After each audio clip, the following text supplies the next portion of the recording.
Oke, Assalamualaikum warahmatullahi wabarakatuh. Apa kabar teman-teman semuanya? Semoga sehat selalu ya.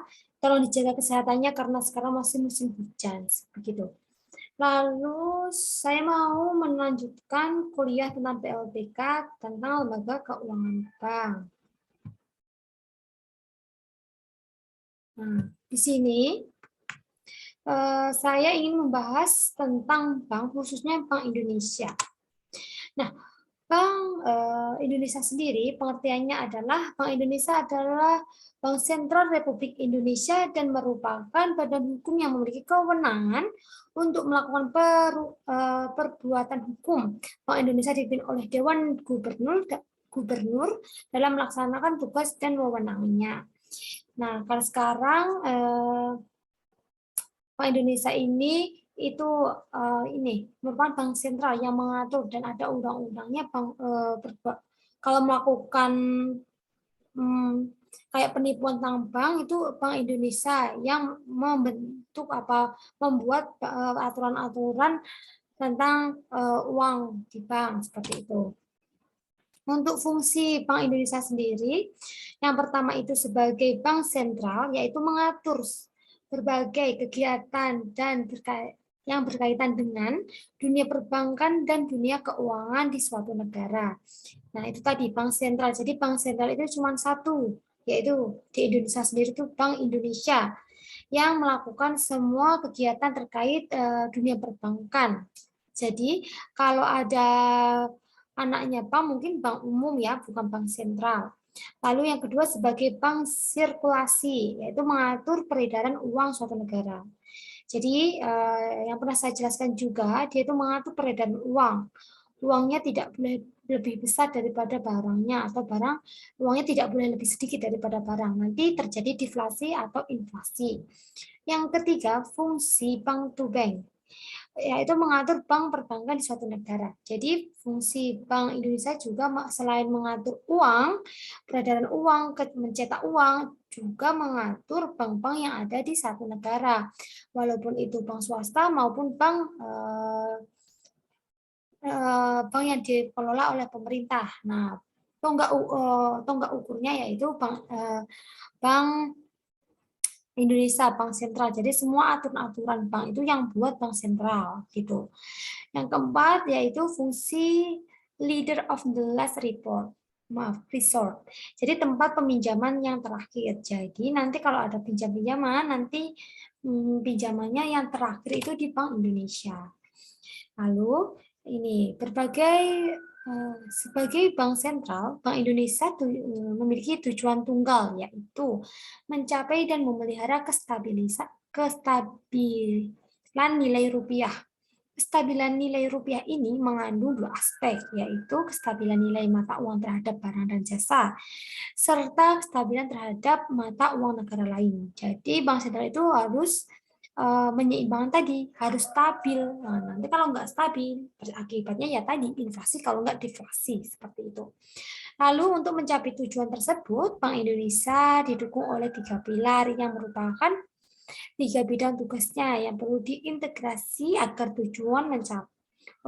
tujuannya tercapai dan memelihara kestabilan nilai rupiah dapat dicapai secara efektif dan efisien.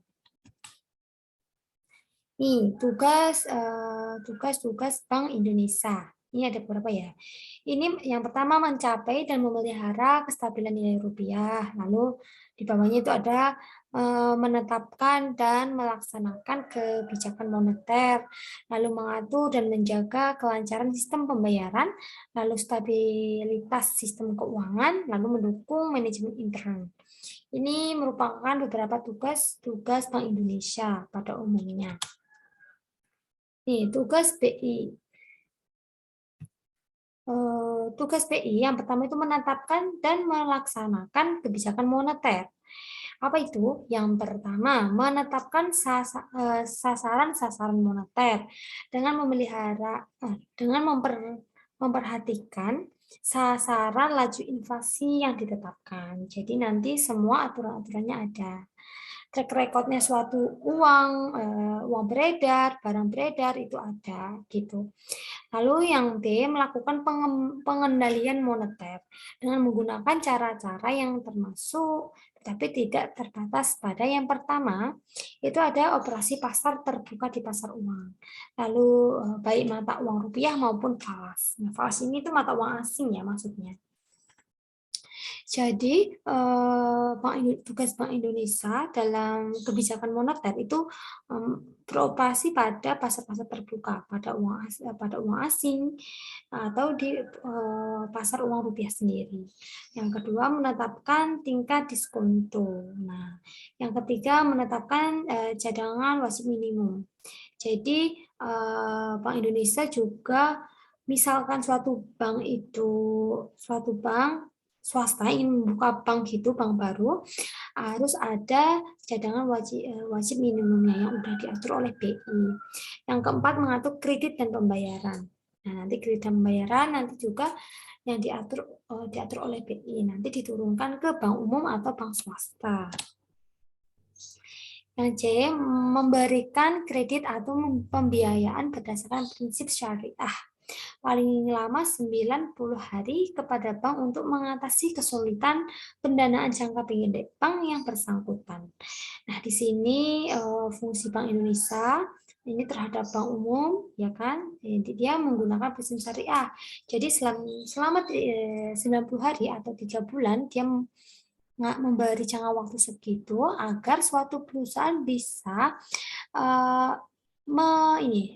bisa mengatasi permasalahannya, permasalahan pendanaan jangka pendek. Misalkan jangka pendek itu kalau ada penarikan uang simpanan, nasabah mau narik uang gitu. Tapi kalau misalkan uang itu nggak ada, nanti yang mengadili Bank Indonesia. Lalu yang D itu melaksanakan kebijakan nilai tukar berdasarkan sistem nilai tukar yang telah diterapkan. Nah, kalau di sini nanti kalau ada sistem tukar menukar sesuai tukar uang asing ke rupiah nanti sudah ditetapkan juga. Yang menetapkan itu Bank Indonesia. Lalu yang E mengelola cadangan devisa. Jadi di Indonesia sendiri di sini yang mengelola cadangan devisa itulah Bank Indonesia, Bank BI. Yang keempat menyelenggarakan survei secara berkala atau sewaktu-waktu diperlukan yang dapat bersifat makro atau mikro, begitu. Lalu tugas Bank Indonesia tentang mengatur dan menjaga kelancaran sistem pembayaran. Nah, di sini ada beberapa, yaitu melakukan pengaturan dan menjaga kelancaran sistem pembayaran dan memberikan persetujuan dan izin atas penyelenggaraan jasa dan sistem pembayaran. Jadi, Bank Indonesia itu mengatur dan menjaga kelancaran sistem pembayaran. Misalkan ada nasabah yang hutang ke bank, itu nanti pasti ada jatuh temponya, tanggalnya berapa, bayarnya berapa juta, seperti itu. Paling lambat per bulan itu berapa, itu udah ada. Dan itu nanti udah ada perjanjiannya. Yang ngatur itu Bank BI. Nanti dengan tingkat bunga seberapa, itu Bank BI yang ngatur. Yang B itu mewajibkan penyelenggaraan jasa sistem pembayaran untuk menyampaikan laporan kegiatan. Jadi biasanya bank-bank umum, bank-bank swasta itu harus menyampaikan sistem pembayarannya atau laporan kegiatannya per tahun atau per bulan itu ke Bank BI. Yang C menetapkan penggunaan alat pembayaran. Nah, alat pembayarannya apa? Elektronika, menggunakan ATM kah, seperti itu. Lalu mengatur sistem clearing antar bank, baik dalam mata uang rupiah atau mata uang asing. Jadi clearing itu pembersihan bank, jadi banknya dikuras habis dipindahkan ke bank lain, itu dalam bentuk mata uang rupiah atau mata uang asing. Yang E itu menyelenggarakan penyelesaian akhir transaksi pembayaran antar bank. Yang F menetapkan macam, harga, ciri uang yang akan dikeluarkan, bahan yang digunakan, dan tanggal mulai berlakunya sampai alat pembayaran yang sah. Jadi semua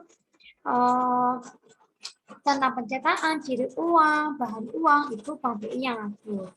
Yang G itu mengeluarkan dan mengedarkan uang rupiah serta mencabut, menarik, dan memusnahkan uang dari peredaran termasuk memberikan penggantian dan nilai sama. Nah, kalau ini misalkan pernah pergantian uang. Awalnya yang dulu 100.000 yang gambar mawar, jadi yang 100.000 sekarang. Atau 2.000 yang zaman dulu sama 2.000 yang sekarang. Sama ya itu. Itu nanti kan Indonesia pernah mengganti gambarnya. Itu kan contohnya itu. Jadi nanti misalkan ada uang itu lagi dengan uang yang sama, nanti bank itu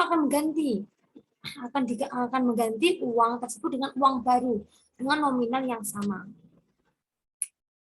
Lalu tugas bank tentang stabilitas sistem keuangan, artinya stabilitas sistem keuangan dapat dipahami dengan melakukan penelitian terhadap faktor-faktor yang dapat menyebabkan instabilitas di sektor keuangan. Ketidakstabilan sistem keuangan dapat dipicu oleh berbagai macam penyebab dan gejolak. Hal ini umumnya merupakan kombinasi antara kegagalan pasar, baik karena faktor struktural maupun perilaku. Risiko yang sering menyertai kegiatan dalam sistem keuangan antara lain risiko kredit, risiko likuiditas, risiko pasar, risiko operasional. Nah, berbagai perkembangan efek dari globalisasi selain dapat mengakibatkan sumber-sumber pemicu ketidakstabilan sistem keuangan meningkat dan semakin beragam juga dapat mengakibatkan semakin sulitnya mengatasi ketidakstabilan tersebut. Jadi di Bank BI itu juga mengatur stabilitas sistem keuangan. Jadi misalkan peredaran uang berapa, uang sama barangnya itu harus seimbang, jadi harus stabil. Lalu identifikasi terhadap sumber ketidakstabilan. Jadi ketidakstabilan ini itu sumbernya dari mana, penyebabnya apa, dan pengaruhnya nanti apa, itu akan diteliti, akan diteliti oleh bank, akan dicari tahu faktor-faktornya kenapa gitu. Bank Indonesia akan nyari tahu. Nah, umumnya lebih bersifat forward looking atau melihat ke depan. Hal ini dimaksudkan untuk mengetahui potensi risiko yang akan timbul serta mempengaruhi kondisi sistem keuangan mendatang. Atas dasar hasil identifikasi selanjutnya dilakukan analisis sampai seberapa jauh risiko yang berpotensi menjadi semakin membahayakan, meluas dan bersifat sistemik sehingga mampu melumpuhkan perekonomian. Nah, seperti itu. Ini sudah selesai.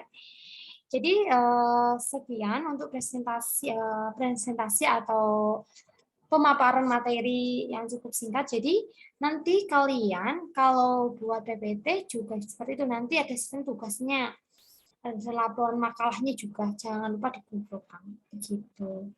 Oke, saya tutup aja. Mohon maaf kalau saya ada salah kata. Wassalamualaikum warahmatullahi wabarakatuh.